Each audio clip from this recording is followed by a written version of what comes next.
Tuan Wuliang, merasakan energi pedang yang menakutkan, Xiao Jian berteriak lagi. Tuan Wuliang hampir menangis. Namun dia tetap menyatukan tangannya dan berkata Amitabha, dan dalam sekejap, tubuhnya dipenuhi cahaya Buddha. Tubuh Guru Wuliang mengembang seperti balon, dan akhirnya menghalangi semua orang di belakangnya. Ledakan, energi pedang jatuh, dan tubuh Tuan Wuliang terbang mundur sejauh puluhan mil, dan darah dari mulutnya menyembur ke udara. Kalian sungguh sampah, panggil kalian dinasti Xiao yang bisa mengalahkanku. Yang Mulia memandang semua orang dengan jijik dan berkata, semua orang diam, siapa yang bisa mengalahkan dinasti Xiao?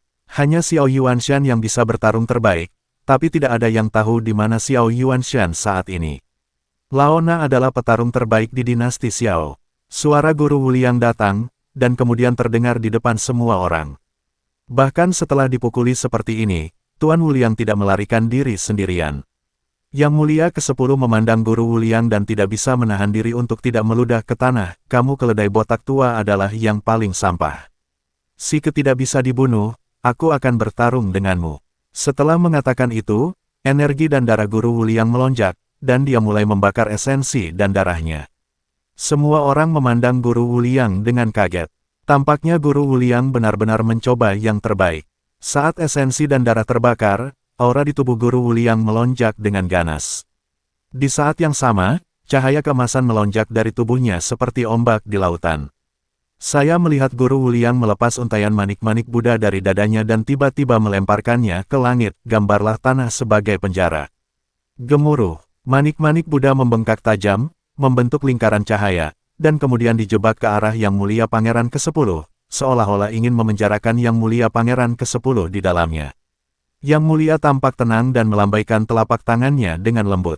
Ledakan, lingkaran cahaya langsung hancur, dan pecahan manik-manik Buddha yang tak terhitung jumlahnya jatuh seperti tetesan hujan. Manik-manik yang pecah itu berubah menjadi sinar cahaya keemasan, dan semuanya jatuh ke tubuh Master Wuliang. Saat sinar cahaya keemasan ini jatuh ke tubuh Guru Wuliang, kulit Guru Wuliang berangsur-angsur berubah menjadi keemasan. Manusia seutuhnya seperti manusia emas yang terbuat dari emas. Pangeran kedua, siapakah Tuan yang tak terbatas ini? Yu Wenqiang bertanya dengan kaget ketika dia melihat Guru Wuliang seperti ini. Ada orang yang begitu hebat di dinasti Xiao mereka, tetapi sebagai Perdana Menteri, dia bahkan tidak mengetahuinya.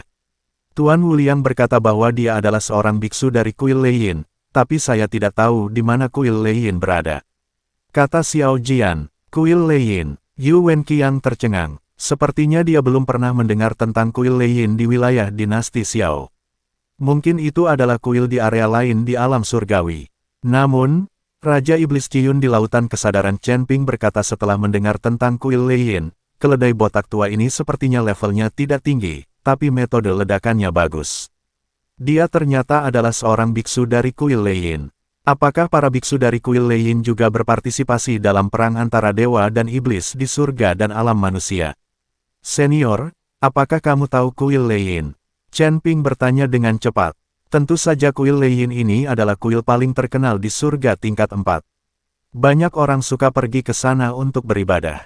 Saya juga pernah ke sana dulu, tapi saya pergi ke sana hanya untuk bersenang-senang, dan saya tidak memberi penghormatan kepada keledai tua botak itu. Raja Iblis Ciyun menjelaskan, jadi, Tuan yang tak terbatas ini juga orang di surga. Sepertinya dia terjebak di surga dan dunia manusia. Chen Ping hanya bisa menghela nafas. Selama perang antara dewa dan iblis, ada banyak makhluk abadi dan iblis di langit dan bumi yang terperangkap di surga dan dunia manusia oleh formasi besar langit dan bumi. Orang-orang ini terjebak di dunia para dewa dan manusia dan tidak memiliki cara untuk berlatih. Setelah ribuan tahun dibaptis, banyak dari mereka telah banyak mengurangi kekuatan alam mereka. Namun Chen Ping tidak mengerti mengapa Guru Wuliang begitu putus asa membantu Xiao Jian karena dia berasal dari surga. Pangeran kedua, mengapa Tuan yang tak terbatas ini berjuang begitu keras untukmu? Chen Ping bertanya pada Xiao Jian dengan bingung. Bagaimanapun juga, orang-orang di alam surga ini sangat sombong, dan mereka hanya memandang rendah para beku di dunia surga. Saya juga tidak tahu. Saya juga bertemu Guru Wuliang secara kebetulan. Dia berkata bahwa saya memiliki akar kebijaksanaan dan merupakan reinkarnasi Buddha, dan dia telah bersama saya sejak saat itu. Xiao Jian berkata jujur.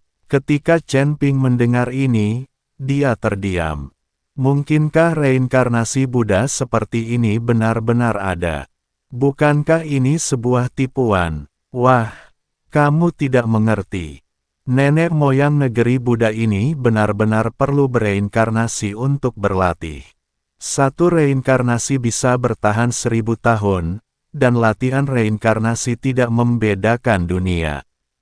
Di antara ribuan dunia di alam semesta dan galaksi ini, mereka akan bereinkarnasi di dunia manapun secara acak, sehingga para murid Buddha ini akan mencari reinkarnasi Buddha di dunia luas.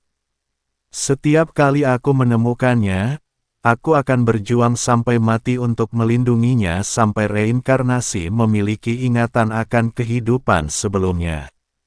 Raja Iblis Ciyun memberitahu Chen Ping.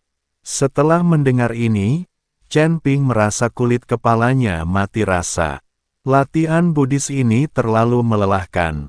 Tidak heran guru yang tak terbatas tidak melarikan diri bahkan setelah dia hampir dipukuli sampai mati. Sekarang dia masih membakar esensi dan darahnya, mencoba melawan dengan seluruh kekuatannya. Yang Mulia ke-10 memandang guru Wuliang seperti itu, menyeringai, dan kemudian menamparkan kepala guru Wuliang dengan keras. Tuan Wuliang tetap tidak bergerak, dengan kedua tangan terkepal, tidak bergerak seperti gunung. Patah. Sebuah tamparan menghantam kepala guru Wuliang dengan keras. Tubuh guru Wuliang bergetar hebat, dan cahaya Buddha yang tak terhitung jumlahnya bergetar dari tubuhnya. Tuan Wuliang ditampar keras oleh yang ke-10. Meskipun Tuan Wuliang berhasil melakukannya, pemandangannya agak canggung. Ini seperti seorang anak remaja yang menamparkan seorang pria tua, tidak peduli bagaimana Anda melihatnya, itu aneh. Wajah Tuan Wuliang memerah dan dia tetap tidak bergerak. Yang Mulia Pangeran ke-10 tersenyum tipis, menyenangkan sekali. Patah.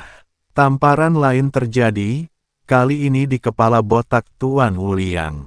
Kali ini, guru Wuliang langsung dibuang, dan cahaya Buddha yang tak terhitung jumlahnya bergetar di sekujur tubuhnya, menyebar seperti riak ratusan mil jauhnya dalam sekejap. Pada saat ini, Tuan Wuliang mengatupkan kedua tangannya, dan kecuali ekspresi agak marah di wajahnya, dia sama sekali tidak bergerak. Bahkan setelah dicambuk, dia tetap mempertahankan penampilan ibadahnya yang taat setelah mendarat. Hahaha, keledai botak tua itu lucu sekali. Yang Mulia tertawa keras, lalu menghilang seketika, dan kemudian muncul lagi di depan guru Wuliang. Semua orang dapat melihat bahwa 10 pangeran ini sedang mempermainkan Tuan yang tak terbatas.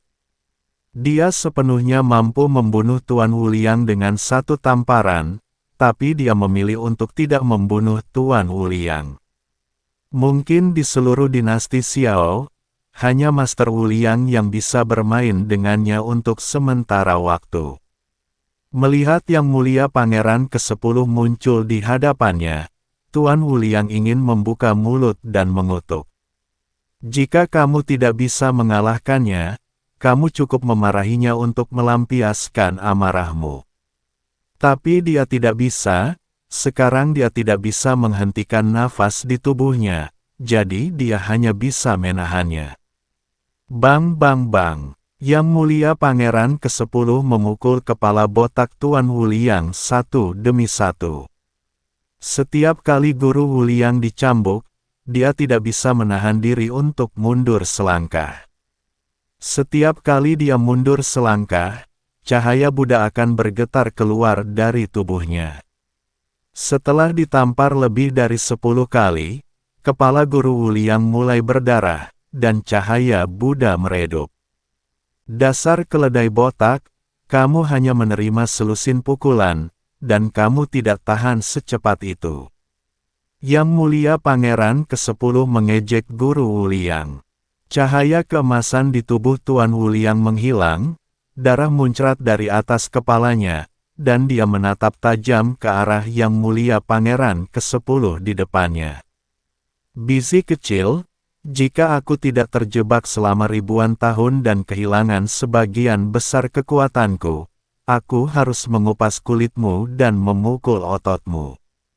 Tuan Wuliang mengutuk dengan marah pada Yang Mulia Pangeran ke-10. Bahkan jika kamu tidak bisa mengalahkanku, kamu masih bisa merasa nyaman dengan beberapa kata makian.